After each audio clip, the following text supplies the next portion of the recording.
नायब सिंह सैनी ईश्वर की शपथ लेता हूं कि मैं विधि द्वारा स्थापित भारत के संविधान के प्रति सच्ची श्रद्धा और निष्ठा रखूंगा।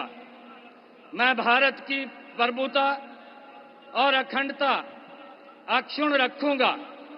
मैं हरियाणा राज्य के मुख्यमंत्री के रूप में अपने कर्तव्यों का श्रद्धापूर्वक और शुद्ध अंतःकरण से निर्वहन करूंगा तथा भय या पक्षपात, अनुराग या द्वेष के बिना मैं सब प्रकार के लोगों के प्रति संविधान के और विधि के अनुसार न्याय करूंगा। नायब सिंह सैनी ईश्वर की शपथ लेता हूं कि जो विषय हरियाणा राज्य के मुख्यमंत्री के रूप में मेरे विचार के लिए लाया जाएगा अथवा मुझे ज्ञात होगा, उसे किसी व्यक्ति या व्यक्तियों को उस अवस्था को छोड़कर, जबकि ऐसे मुख्यमंत्री के रूप में अपने कर्तव्यों के उचित निर्वहन के लिए ऐसा करना अपेक्षित हो, अन्य अवस्था में मैं प्रत्यक्ष या परोक्ष रूप में संसूचित या प्रकट नहीं करूंगा। नायब सिंह सैनी ईश्वर की शपथ लेता हूं कि मैं विधि द्वारा स्थापित भारत के संविधान के प्रति सच्ची श्रद्धा और निष्ठा रखूंगा। मैं भारत की प्रभुता और अखंडता अक्षुण्ण रखूंगा। मैं हरियाणा राज्य के मुख्यमंत्री के रूप में अपने कर्तव्यों का श्रद्धापूर्वक और शुद्ध अंतःकरण से निर्वहन करूंगा तथा भय या पक्षपात, अनुराग या द्वेष के बिना मैं सब प्रकार के लोगों के प्रति संविधान के और विधि के अनुसार न्याय करूंगा। नायब सिंह सैनी ईश्वर की शपथ लेता हूं कि जो विषय हरियाणा राज्य के मुख्यमंत्री के रूप में मेरे विचार के लिए लाया जाएगा अथवा मुझे ज्ञात होगा, उसे किसी व्यक्ति या व्यक्तियों को उस अवस्था को छोड़कर, जबकि ऐसे मुख्यमंत्री के रूप में अपने कर्तव्यों के उचित निर्वहन के लिए ऐसा करना अपेक्षित हो, अन्य अवस्था में मैं प्रत्यक्ष या परोक्ष रूप में संसूचित या प्रकट नहीं करूंगा। खाली है चौपाल और साथ बैठे हैं अनंत वक्ता के संपादक पंकज उपाध्याय। पंकज जी, दिल्ली में हम लोग बैठे हैं। हरियाणा ज़्यादा दूर नहीं है, जलेबी तो तली नहीं गई, हालांकि शोर जलेबी का बहुत था। आज वहाँ शपथ ग्रहण समारोह चल रहा है। पूरे चुनाव में आपने देखा होगा कि किस तरीके से ये कहा गया कि हरियाणा तो बीजेपी साफ, लेकिन आज जो शपथ ग्रहण हो रहा है उसमें पहली सरकार जो बनी थी बीजेपी की, मनोहर लाल खट्टर पहली बार जब मुख्यमंत्री बने थे तो पूर्ण बहुमत की लगभग पूर्ण बहुमत की सरकार थी। बीच में सेकेंड टर्म में दुष्यंत भी आए, इस बार दुष्यंत भी साफ। तीसरी बार जो सरकार बन रही है पूर्ण बहुमत की सरकार बन रही है। जलेबी नज़र नहीं आ रहा है, हालांकि जलेबा की चर्चा जरूर है, गोहाना के जलेबा की चर्चा जरूर है। नायब सिंह सैनी मुख्यमंत्री बन रहे हैं, एक्सीडेंटल चीफ मिनिस्टर जिसको कहते हैं। लास्ट में एक दिन प्रधानमंत्री गए थे पिछले बार और मनोहर लाल के साथ मंच साझा किया और अगले दिन पता चला कि सरकार बदल गई और नायब सिंह सैनी मुख्यमंत्री हो गए। लेकिन चुनाव के बाद फिर से आज नायब सिंह सैनी वहाँ शपथ ले रहे हैं। क्या लगता है, तीसरी बार सरकार तो बनी है, बन रही है, आज बन भी गई, इसमें कोई शक नहीं है। आमतौर से देखा जाता है कि जब कहीं भी ऐसे एक्सपेरिमेंट किए जाते हैं, 6 महीने 1 साल रह जाता है चुनाव का, वहाँ कोई मुख्यमंत्री बदला जाता है, तो जाहिर सी बात है कुछ दिखाने के लिए कि नहीं वो वाला एक्सपेरिमेंट हम नए तौर तरीके से कर रहे हैं, मोस्टली फेल होता है ऐसा। ये शायद राजनीतिक इतिहास में इक्का दुक्का बार ऐसा होता है कि नया मुख्यमंत्री 6 महीने काम नहीं किया हो और तिकड़म ऐसा सेट किया गया हो, गोटी ऐसी सेट की गई हो चुनाव लड़ने वाले कैंडिडेट्स की कि वो जीत के आए स्पष्ट बहुमत में। तो ये खैर ऐतिहासिक जीत मानी जा सकती है इस तरीके से। और चैलेंजेज रही बात नए मुख्यमंत्री की है, तो मुख्यमंत्री मंत्रियों के हिसाब से साधने की कोशिश करते हैं हर वर्ग हर सिस्टम को। आज जिन मंत्रियों ने यहाँ शपथ लिया है उस पर भी ये तालमेल बैठाने की कोशिश की गई है। नहीं, तालमेल की बात तो चर्चा आगे कर लेंगे। पिछले 4 दिन से लगातार शपथ ग्रहण इतने तारीख को होगा, इतने तारीख को होगा, राव इंद्रजीत की बात चल रही है, उनके घर में इतनी विधायक, अनिल विज के बात चल रही थी कि अनिल विज नाराज हैं, उन्होंने दावा ठोका था कि हम लगातार 6ठी बार विधायक हुए हैं, हम ही को मुख्यमंत्री बनाना है। लेकिन और ये सारी बातों को हवा कौन दे रहा था? तो या तो विपक्षी कांग्रेस हवा दे रही थी या तो कांग्रेस पोषित मीडियाई फांट कि हरियाणा में बस खेला होने वाला है, खेला होने वाला है। खेला तो हुआ नहीं। आज प्रधानमंत्री भी वहाँ मंच पर पहुँचे हैं, जेपी नड्डा भी पहुँचे हैं, राजनाथ सिंह भी पहुँचे हैं, नितिन गडकरी भी पहुँचे हैं और शपथ ग्रहण हो गया। मान लीजिए कोई बात नहीं भी करता हाँ, तो क्या होता? बातें बंद रहती। बातों को चर्चा में एक सुर्खियों में आने का ये सिस्टम है। इसी कवायद पे लोग काम कर रहे हैं, लगातार काम कर रहे हैं। और मीडिया विपक्षी अपनी भूमिका निभा रही है इस तरीके से। लेकिन इनमें जो सबसे बड़ी बात है जिसके थ्रू काम करना, सरकार तो बन गई। और ऐसी स्थिति में 6 बार कोई एमएलए रहा हो या 9 बार रहा हो, फर्क क्या पड़ता है? जब भारतीय जनता पार्टी एमपी है, मोदी पार्टी है, तो तय जब हाईकमान को करना है। नहीं, वो तो अनिल विज भी कह रहे थे कि तय तो हमारा हाईकमान ही करेगा, बाकी मैं अपनी तरफ से कह रहा हूँ कि मुझे मुख्यमंत्री बनाया जाए। तो अच्छी बात है, हर आदमी की इच्छा होती है। एक तो लोकतंत्र की खूबसूरती है कि लोग अपनी बात रख सकते हैं, लेकिन तय वहीं से होना है।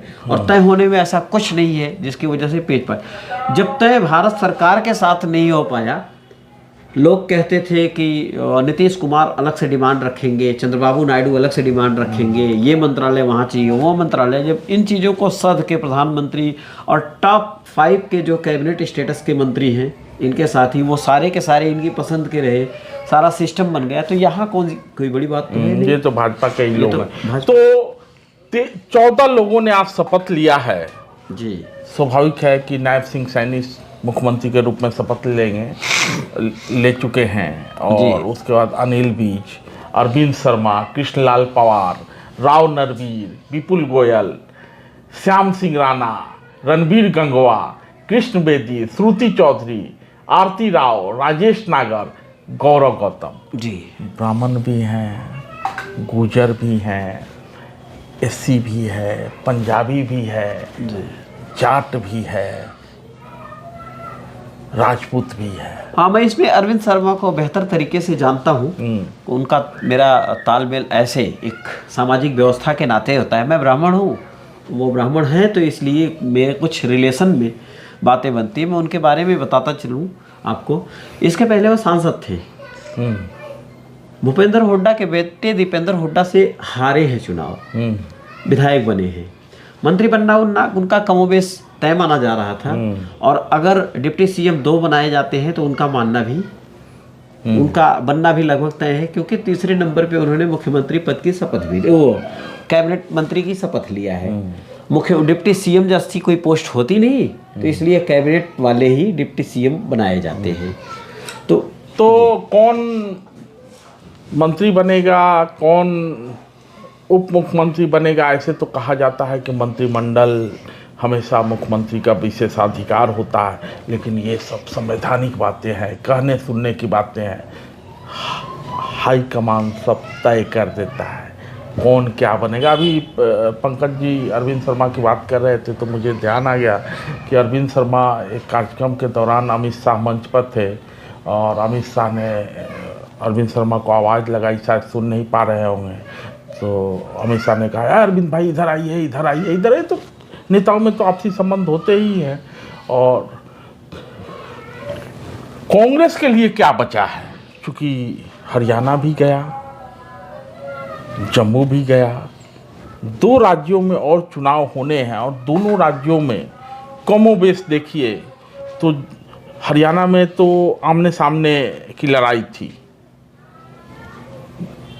झारखंड में इंडिया बनाम एनडीए जी, भाजपा बड़ी पार्टी होगी, लेकिन दोनों राज्यों में, महाराष्ट्र में इंडिया बनाम एनडीए, लेकिन दोनों राज्यों में कांग्रेस इंडिया के साथ है लेकिन छोटी पार्टी के रूप में है, यानी बड़े धरे वहाँ दूसरे हैं। झारखंड में झारखंड मुक्ति मोर्चा है, महाराष्ट्र की बात करें तो वहाँ एनसीपी है, शिवसेना है, बाला साहब वाली शिवसेना जी, नौका शिवसेना, दोनों शिवसेना है, दोनों शिवसेना आमने सामने है। हाँ, मैंने कांग्रेस दूसरे बाला साहब वाले शिवसेना के साथ गठबंधन में है। क्या मिजाज लगता है लोगों का? मिजाज तो किसी का कुछ रहा नहीं, बदलता रहता है। जो प्रचार में सीधे सबके सामने चला जाए, पीछे क्या हुआ इससे कोई बहुत मतलब नहीं होता। दोनों जगह की जो सरकारें हैं वो अलग अलग पार्टियों की रूलिंग है। वहाँ खेला शब्द आप जानते हैं, दोनों राज्यों में खूब बढ़िया से खेला हुआ है। एक तरफ अजीत पवार लास्ट में टूट के आए हैं इस धड़े के साथ में, तो वहीं चंपई सोरेन बीजेपी में शामिल हुए हैं। झारखंड की खूबसूरती है कि झारखंड ने बाबूलाल मरांडी के नेतृत्व में पहला मुख्यमंत्री दिया था। भाजपा की सरकार में अटल बिहारी वाजपेयी ने 3 राज्यों को बनाया था, उत्तराखंड, झारखंड और छत्तीसगढ़। इसमें जब बाबूलाल मरांडी के नेतृत्व में सरकार बनी थी, अब बाबूलाल मरांडी खुद एक नई पार्टी बना के टहल रहे हैं। नहीं, वो बीते दिनों की बात हो गई, शायद आप कुछ मिस कर रहे हैं। बाबूलाल मरांडी के नेतृत्व में ही झारखंड में भाजपा चुनाव लड़ रही है। नहीं, मैं वहीं आ रहा हूँ। कुछ दिन जब जैसे ठीक कल्याण सिंह की तरह कल्याण सिंह नई पार्टी बना के चली, अंततः वो भारतीय जनता पार्टी के नेतृत्व में गवर्नर बन के गए। ठीक इसी तरीके से जो छत्रप होते हैं अलग अलग जगहों के, वो छत्रप अपने लेवल पे मजबूत रहे हैं। लेकिन अगर छत्रप मजबूत रहे हैं तो पूर्व मुख्यमंत्री जीतनराम मांझी कैबिनेट स्टेटस में हैं और इकलौती सीट के साथ में है। गठबंधन का दौर है कुछ जगहों पे, झारखंड को छोड़ दिया। हसुआ के ब्याह में खुरपी का गीत मत गाइए, अभी हम लोग झारखंड और महाराष्ट्र तक सीमित रहते हैं। झारखंड में जो इस बार जो लड़ाई हो रही है ना, वो बाबूलाल मरांडी के नेतृत्व में ही हो रही है, क्योंकि पिछली बार आपको याद होगा कि राजनीति में हमेशा कुछ लोग बागी होते हैं जी। तो एक बागी सरयू राय को जब टिकट काटा भाजपा ने, तो सरयू राय जमशेदपुर पश्चिमी से लड़ते थे, पूर्वी से आके लड़ गए और उन्होंने रघुवर दास को हरा दिया। रघुवर दास मैदान से बाहर हो गए, मुख्यमंत्री पद के दावेदार थे लेकिन मैदान से बाहर हो गए। सरकार तो गई, मुख्यमंत्री भी बेइज्जत होकर चले। लेकिन इस बार थोड़ा सा मामला अलग है। वही सरयू राय जो है नीतीश कुमार के पार्टी में शामिल हो गए हैं और जदयू के टिकट पे चुनाव लड़ेंगे। तो मैं ये समझना चाहता हूँ कि हरियाणा में जैसे कहा जा रहा था कि भाजपा नहीं आएगी, भाजपा नहीं आएगी, भाजपा तो गई, भाजपा किसान के खिलाफ में, जाट खिलाफ में, खाप खिलाफ में, और खिलाड़ी तो जंतर मंदिर से लेकर दिल्ली तक, जंतर मंदिर से लेकर हरियाणा तक तमाशा हुआ वो देखा। झारखंड में जो हेमंत सोरेन हैं उनकी स्थिति भी कमोबेश केजरीवाल वाली ही थी, जेल वेल घूम आए हैं। अंतर यही रहा कि ये दिल्ली वाला थोड़ा ज़्यादा बेशर्म था, तो जेल में रहते हुए भी ये मुख्यमंत्री बने रहे। उन्होंने चंपई को सौंप दिया और नुकसान ये हुआ कि चंपई जो है अंततः भाजपाई हो गए। तो ये सब समीकरण है। लेकिन अब गठबंधन कांग्रेस और उनके बीच है, परंपरागत गठबंधन है। महाराष्ट्र ठीक इसके उलट है। कुछ लोग इधर, कुछ आधे इधर आओ, आधे उधर आओ, आधे हाँ बाकी मेरे साथ हाँ बाकी, तो वहाँ मैंने, लेकिन मैं जो समझना चाहता हूँ वो ये समझना चाहता हूँ कि बटोगे तो कटोगे, और जब बटोगे कटोगे तो मुख्यमंत्री की कुर्सी का ख्वाब तो देखना ही नहीं है। जी। क्या स्थिति लगता है ये बटोगे कटोगे वाला नारा जैसे ये हरियाणा में काम कर गया, झारखंड में भी स्थिति दिख रही है। अपने वहाँ एक कहावत है, बनले बनिया बाजार ना लगे। बनिया को बांध के बाजार नहीं लगाई जा सकती। और सारे लोग जब महत्वाकांक्षी हों तो उनके साथ कितने दिनों तक मैनेज किया जा सकता है, ये चैलेंज भाजपा के लिए है। लेकिन भाजपा चुनाव के तरीके से लड़ती है। एक आदमी को वो एक वोटर समझती है और एक वोटर तक उसकी पैनी नज़र होती है कि कैसे एक एक हो, वह कैटेगराइज करके सीटों का देखते हैं कि कौन किस क्लास की सीट है। उसमें सबसे लोअर सीट जो है वो भी वीआईपी हो सकती है। कुछ सीटें ऐसी होती भी हैं कि बिल्कुल किसी लायक नहीं तो होती हैं। सीटवार चर्चा, जैसे जैसे वहाँ टिकटधारियों को टिकट मिलेगा, किस गठबंधन को कितना सीट जाता है, ये सारा कमोबेश चर्चाएं शुरू हो गई हैं, तय हो जाएगा। लेकिन महाराष्ट्र में 2-3 दिन पहले जो घटना घटी है, बाबा सिद्दीकी निपट गए, सलमान पे खतरा है, पूरा मैंने कहीं ना कहीं बॉलीवुड में अंडरवर्ल्ड फिर से प्रवेश करने की तैयारी में था। तो पर्दे के पीछे तो अंडरवर्ल्ड का ही खेलता, लेकिन चुनाव के ठीक पहले बाबा सिद्दीकी की जो हत्या होती है उसका चुनावी राजनीति पे कितना प्रभाव पड़ेगा? प्रभाव डालने की कोशिश तो है, लेकिन अब मतदाता बिल्कुल अलग है वहाँ का। क्योंकि आप देख रहे होंगे ये मुंबई तक का सीमित मामला है। ये मीडिया ने इसे भले रखा हो सामने, मुंबई तक का सीमित मामला है, लेकिन महाराष्ट्र गांव से बनता है। महाराष्ट्र खाली 2-4 शहरों मुंबई नागपुर से नहीं बनता। तो इस तरीके से वहाँ की स्थितियाँ अलग हैं, अलग तरीके से लोग सोच रहे हैं। लेकिन इतना ज़रूर है, बीएमसी वहाँ मुंबई की जो म्यूनिसिपल कॉरपोरेशन है वो रिच है। इसकी लड़ाई जो महाराष्ट्र के लातूर के किसान हैं उसके ठीक विपरीत है। ये बातें ज़रूर सामने वहाँ आएंगी इस चुनाव में। तो लातूर के किसानों की समस्याएं अलग है, बीएमसी में के क्षेत्र में रह रहे लोगों की समस्याएं अलग है, लेकिन ये भी उतना ही सच है जो बीएमसी पर राज करेगा वही महाराष्ट्र पे राज करेगा। मुंबई के दूर दराज की गांव और मुंबई की घटना नहीं है। साबरमती जेल में कोई बैठा होता है और वो मुंबई में हत्या हो जाती है। अगली बारी कहा जा रहा है कि सलमान खान की भी है, तो इस सब का तो असर होगा ठीक चुनाव के पहले ये होना। और दूसरी बात है कि उधर कनाडा के प्रधानमंत्री द्वारा ये कह देना कि बाबा सिद्दीकी की हत्या में और ये लॉरेंस बिश्नोई को सपोर्ट करने में अजीत डोभाल से लेके अमित शाह तक का हाथ है, तो छोटा नहीं है मामला, मामला तो चुनावी ही है। बिल्कुल। और दोनों तरफ से लगातार तीर चलाई जा रही है।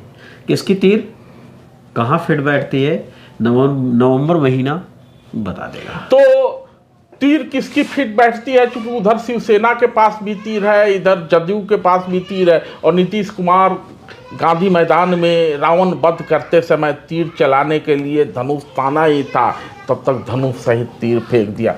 तो शिवसेना वाले लोग वहाँ कितना कमान संभाल पाएंगे, इधर के शिवसेना हो उधर के शिवसेना हो, या परंपरागत जो भाजपा, एनसीपी और कांग्रेस जैसी पार्टियां हैं बाजी मार ले जाएंगी, ये समय तय करेगा। अभी तक के लिए इतना ही, धन्यवाद। मैं अनिल विज ईश्वर की शपथ लेता हूं कि मैं विधि द्वारा स्थापित भारत के संविधान के प्रति सच्ची श्रद्धा और निष्ठा रखूंगा। मैं भारत की प्रभुता और अखंडता अक्षुण्ण रखूंगा। मैं हरियाणा राज्य के मंत्री के रूप में अपने कर्तव्यों का श्रद्धापूर्वक और शुद्ध अंतःकरण से निर्वहन करूंगा तथा भय या पक्षपात, अनुराग या द्वेष के बिना मैं सब प्रकार के लोगों के प्रति संविधान के और विधि के अनुसार न्याय करूंगा। मैं अनिल विज ईश्वर की शपथ लेता हूं कि जो विषय हरियाणा राज्य के मंत्री के रूप में मेरे विचार के लिए लाया जाएगा अथवा मुझे ज्ञात होगा, उसे किसी व्यक्ति या व्यक्तियों को उस अवस्था को छोड़कर, जबकि ऐसे मंत्री के रूप में अपने कर्तव्यों के उचित निर्वहन के लिए ऐसा करना अपेक्षित हो, अन्यथा अवस्था में मैं प्रत्यक्ष या परोक्ष रूप से संसूचित या प्रकट नहीं करूंगा। मैं अनिल विज ईश्वर की शपथ लेता हूं कि मैं विधि द्वारा स्थापित भारत के संविधान के प्रति सच्ची श्रद्धा और निष्ठा रखूंगा। मैं भारत की प्रभुता और अखंडता अक्षुण्ण रखूंगा। मैं हरियाणा राज्य के मंत्री के रूप में अपने कर्तव्यों का श्रद्धापूर्वक और शुद्ध अंतःकरण से निर्वहन करूंगा तथा भय या पक्षपात, अनुराग या द्वेष के बिना मैं सब प्रकार के लोगों के प्रति संविधान के और विधि के अनुसार न्याय करूंगा। मैं अनिल विज ईश्वर की शपथ लेता हूं कि जो विषय हरियाणा राज्य के मंत्री के रूप में मेरे विचार के लिए लाया जाएगा अथवा मुझे ज्ञात होगा, उसे किसी व्यक्ति या व्यक्तियों को उस अवस्था को छोड़कर, जबकि ऐसे मंत्री के रूप में अपने कर्तव्यों के उचित निर्वहन के लिए ऐसा करना अपेक्षित हो, अन्यथा अवस्था में मैं प्रत्यक्ष या परोक्ष रूप से संसूचित या प्रकट नहीं करूंगा।